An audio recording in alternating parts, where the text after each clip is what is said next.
Now let's go into the discussion segment here. And I have with me the CEO of CKN News, Chris K. Ndingwandu, and Chartered Accountant and Public Affairs Analyst, Sheson Okwade, with me in the studio. Gentlemen, good morning. Good morning. Nice to see you. Thank God it's Friday. Now, if you look at the country, put it on the scale right now, one of the talk on everybody's lips right now is the issue of the elections that will be coming up in Kogi State and in Bayelsa State. Yeah. Now, a build up to the election, recall also recently that INEC had raised alarm about security challenges, especially in Kogi State, in fact in both places, in both states. And we spoke with our correspondent this morning in Kogi State who said, well, the people are enthusiastic, even though some people are skeptical, but security agencies have said we are on top of the issue, like they say sometimes. Chris, let me start with you on this one. Yes, security is going to be a challenge, but I don't think it's unsurmountable. And I also believe that the security agency should be up to the task. Don't forget, we are just having election in just 2 states. We are not having election in 36 states and the FCT. If it were to be that, then we can start raising alarm. Well, be that as it may be, you realize that in the past few days, happenings in the states so far have not shown any sign of that things might come out or go on and come out as peaceful as it may be. But because if you look at in Bayelsa, for example, report has it that some people were killed some few days back, including, I think, a journalist. Then in Kogi State, there have been some skirmishes between some individuals and parties and the rest of them that led to the shutting down or destruction of some properties and the rest of them. But as I said, it is only 2 states. And if anything goes wrong, then the security agency should be held responsible. But more than that, I also realized that the INEC chairman and the IG of police were in Kogi a few days ago, where they spoke to stakeholders and political parties as well as individuals on the need for peace. And it's only this part of the world that will look at politics and election as a do or die affair. Yeah. In other climes, in fact, in other climes, we realize that if, like in the States and the United Kingdom and the rest of them, people stroll in to vote and go back to work. South Africa, people just, it's like a carnival. They don't even declare public holiday, just as we do here. Exactly. And unlike what we do here, where you have to close and declare practically a public holiday, close up everywhere from about 8 to 4 p.m. and the rest of the economic situations. And so in parts of Nigeria, in parts of Lagos, for instance, just to add up to, we remember in a few places during the last election where some people brought out canopies, cooked food, and I was like, that was the spirit. That is what it's supposed to be. That's supposed to be. So everyone looks forward to that. That is what it's supposed to be. No, but let's talk about the issue of Sheson. Let's talk about this issue of peace accord that. Since 2015, the issue of peace accord, okay, everybody, all stakeholders come and sign a peace accord that our candidate and our supporters are going to be of good conduct and all of that and so on. What role does that play? Because even in this build-up now, there has been peace accord signed, and we still saw some level of violence here and there. It's quite pathetic that we don't respect whatever we endorse in this part of the world. And it goes a long way to tell you that most of the so-called leaders does not have control over the followers. And the undertone of everything is about greed. If you're saying that you're a leader and the essence of you going into leadership is for service, I don't see the reason why we need to kill ourselves for what it is. But it will take us back to what we've actually been clamoring for. The advent of technology should have been a plus for us in this part of the world. But we discovered that our constitution has not given us the right for us to have the e-voting. With e-voting, you sit in your house and you do whatever you want to do. But you discover that we are still far from it. Even situations where we sign all this accord, the followers are their own. At times leaders will not instigate something, but when you know what you are going to gain from your party winning that election. Even when you are not sending those messages, you go extra mile to make sure that you secure your love. It's about greed. It's no more about service. If it is service, it's a matter of if I lose, I'm going to join forces and work with the winning team, because the main focus is to develop our state. But the main focus is not to develop the state, but to develop your purse. To develop the self-centeredness in this has given a serious threat. So there is no respect for all these people. They just do that for formality's sake. Because it's high time we start bringing people to justice. It's because when people sign this peace accord and they flout it, they still go unpunished. But situation where people are being punished, you know, those days when I was in the banking sector, we call your signature your blood. So when you diffuse your blood, that means you pay for it. So you are putting a signature. So there are consequences. Of course. But these days you just go there and say, they said we should come and sign peace accord. If anything goes wrong, nothing will happen. It's high time we start placing severe punishment. Okay. So you don't go there if you know you are not going to guide your followers. Right. And it doesn't worth it. We'll be preparing for election, and everywhere we just be tensed up. That is where government will tell you. For war. For war. All right, CKN. Yes. One issue that people have always talked about is these staggered elections that are not in the main circle. They are said to be good test or litmus test for INEC on maybe any creativity or any invention or anything new they are going to drop into. Are you expecting anything different when it comes to, you know, bolstering the process to which our elections are going? Well, my personal opinion, I'm not expecting any miracle as it should be or as it will be. Certainly the electoral act, because it has not been amended, so it has to be followed. Yeah. But when it comes to understanding and being firm and all of that, do you see anything changing or being improved from the previous one? Yes, improvement is a way of life. And the only way you can move forward is by improving and looking at what you have done in the past and see how to better it. But personally, I'm not a pessimist, but I am not going to, I don't envisage anything untoward or anything extraordinary coming from it. Definitely the election we hold tomorrow on Saturday, results will be called. I just pray. You know, in the past, we used to have inconclusiveness. That is a plus for INEC now. most people have forgotten that. We used to have an era of inconclusive elections. But we have moved forward. Yes. That's an innovation from INEC. The youngest lawyer is becoming mischievous now. So I give that to INEC. It's all right. But we have to leave it here now. Right now we'll be turning our attention to the elections in Kogi and Bayelsa State. And joining me to talk about this is CEO of CKN News, Chris Ken. All right, let's look at the elections in the states, Kogi State and Bayelsa. And we look at the statement from the president asking for non-partisanship of law enforcement agents. The president talking tough. We also had the Deputy Inspector General of Police also talking tough that whoever carries out any issue in terms of perhaps ballot box snatching and all of that, that the person would not leave to do that again.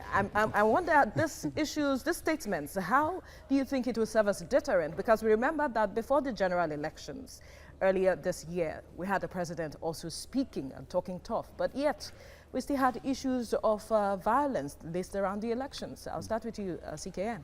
Yes, tough words, tough talks are meant for tough times, as it were. So we are in a very terrible, tough period.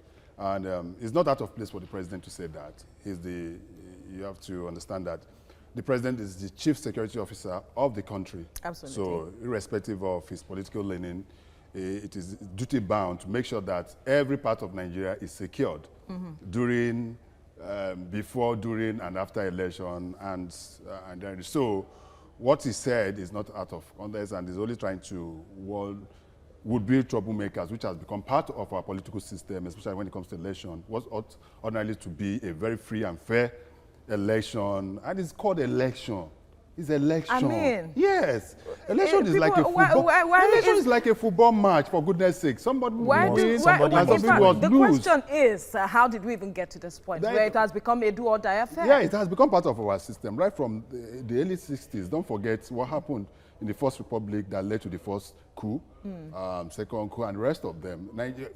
Most often than not, I've always said it, most of my friends don't believe it. I'm of the school of thought that Nigeria got its independence very early, too early for me. Really? Yes. We were not matured. Yes, we weren't, for goodness sake. Both mentally, politically, and otherwise. We weren't, because if you look at what is happening, forget the negative aspect of things happening in South Africa. But if you look at the system in Southern Africa, look at the electoral system. It's just like what we have in the advanced world, okay? People go for election, and the rest of them within minutes, the results are ours, and everybody has gone about their business. Those that lost congratulate the winners, and the shake, and everybody moves. Even our neighboring country of Ghana here, it happens.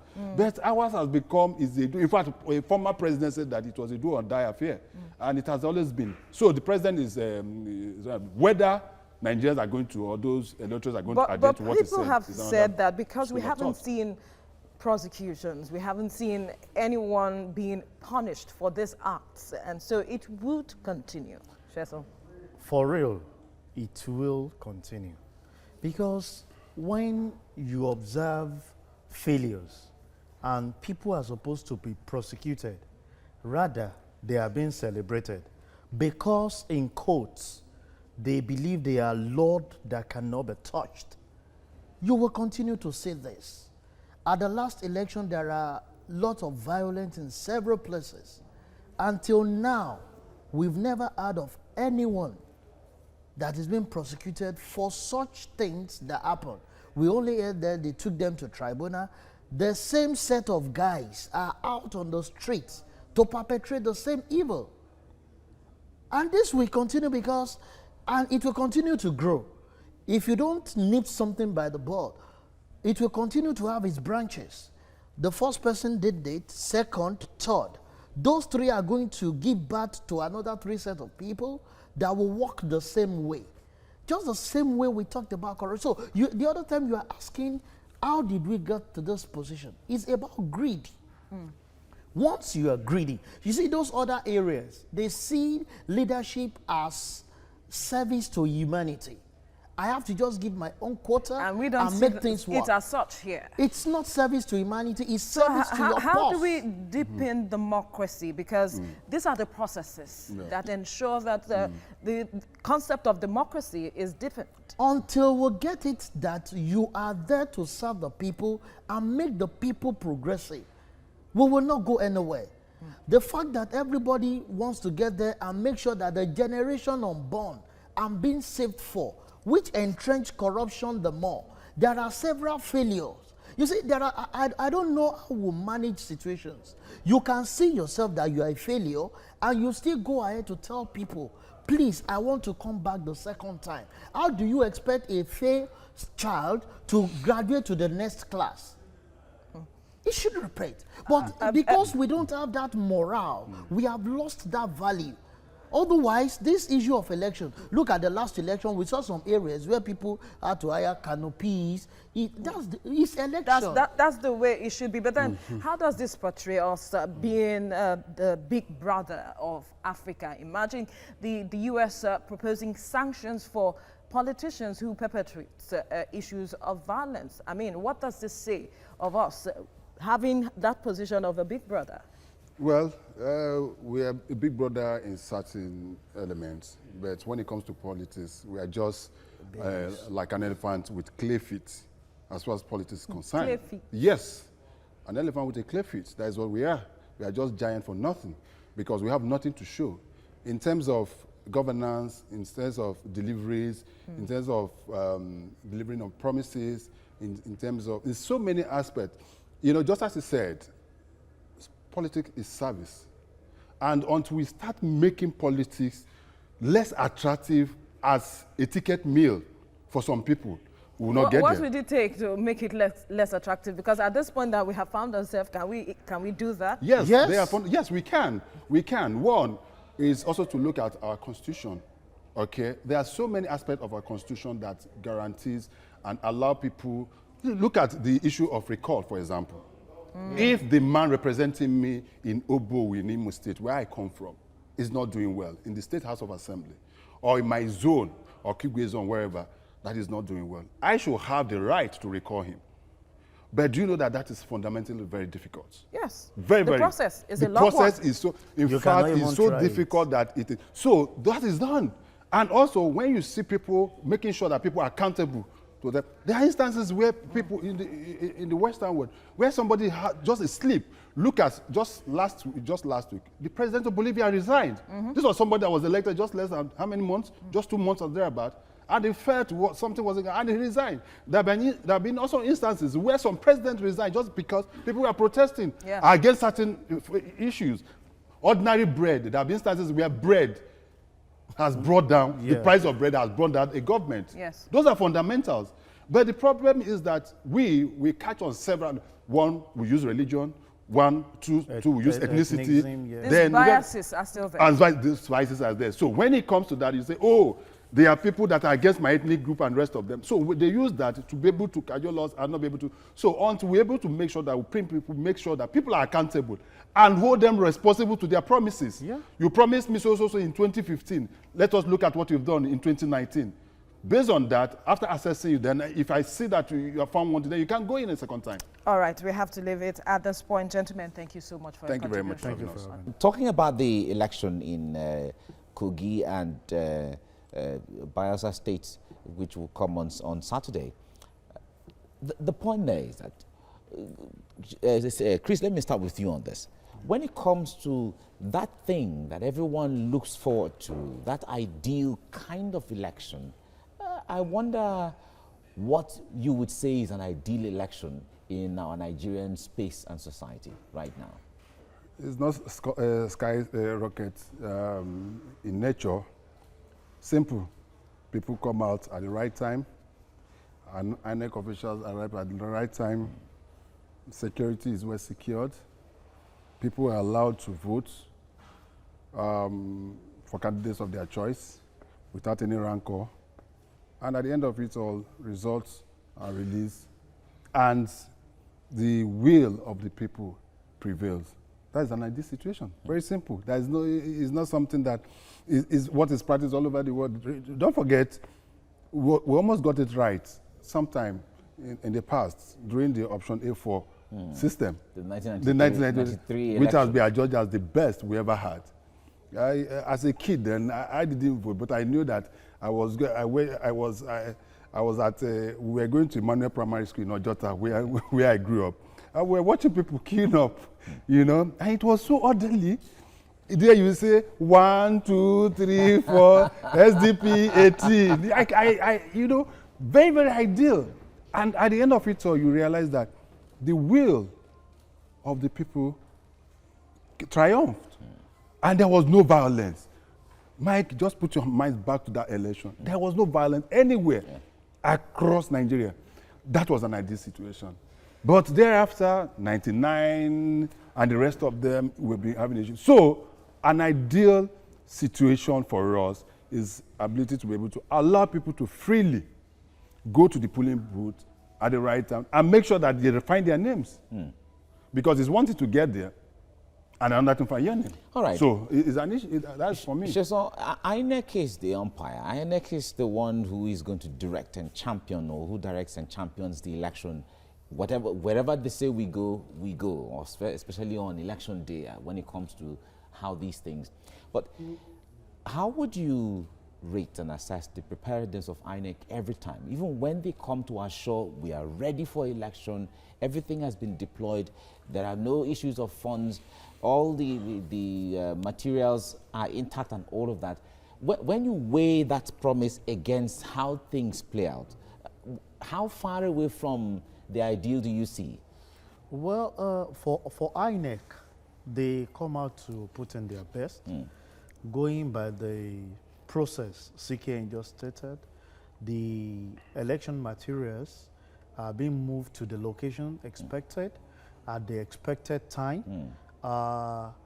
They are being distributed to the local government, like we could read in Bayelsa and Kogi. We've seen them since yesterday, moving some of those things to local government area under tight security. And the only area where we've seen, if we look at it at the last election, is the delay on getting to the polling unit in some areas. And this is tacked to some logistics issue, of which I think at this point, when we have small elections like Bayelsa and Kogi, that is not a global one, much deployment of logistics. There is no crime to really have vehicles that will mobilize this, just 2 states that will have enough, not you going about hiring a public bus that you find very difficult to identify whether it's for those that have hijacked the buses or it's for you. It's just two states. Have enough ELOCs, have enough of all those buses to make things smooth. That is the only area where I always see the bottleneck happening. So you discover that people are apprehended. They are actually waiting. You said this will start by 8. People are already there before 6:30 because they want to cast their vote. Until like 9, 10, you'll still be hearing, you know, from the report we get, we are expecting them to come. The vehicle they took is really bad. It got stuck on the road. And, you know, those things you already created an imaginary thing in the minds of the people, as if something funny is But in the last election, when it comes to happen. arrival of materials in some of the places, I think INEC materials arrived and They did, but there were still many flaws places, yeah. in some areas. So areas where I want them to improve on is covering that, so that people don't have this premonition that something is happening even before the elections start. Now, if in Bayelsa is a different terrain. That was what I was going to. And the riverine area is a factor that cannot just be, you know, waived away. What do you think should be extra in Bayelsa when it comes to that logistical preparation? Well, first and foremost, the over close to 60% of Bayelsa is the terrain is waterlogged, sort of, and surrounded by water and the rest of them. So I expected INEC by yesterday should have been able to move all the materials, ferry this time around, ferry the materials to the various communities, because that's going to be a problem. Then also, that will also, when collating results will also be an issue, because you can collate, by the time you collate results, that you find out that even some of these places, you don't have good network good network. So in terms of logistics, so I believe that INEC would have taken that. It's not today that INEC has been preparing for this. They know the whole terrain very, very well. And what they also have going for them is that unlike in the past, you don't have security issue in Bayelsa as we have in Rivers. Yes, okay. You understand what I'm trying to say? Yes, comparatively. Bayelsa is a much more easier place to deal with in terms of security. In fact, it is very, very, very, very minute. So I don't see INEC having issue when it comes to security there. But that notwithstanding, you should also be seeing that they should up their game very, very well, so and make sure that logistics are just in line with that. I want to believe they will synergize with the Nigerian Navy. All right. That's where they will be of wonderful help to monitor the waterways and provide the good ferries that will do this thing as soon as possible. We certainly, I know INEC has everything under control, so we wait to see how things play out. Shizo Kwade, thank you so much for coming on. Thank you for having me. And Chris Kane-Ndwandu, the youngest lawyer. Thank you very much for having me. Thank you very much for coming as well. You're right.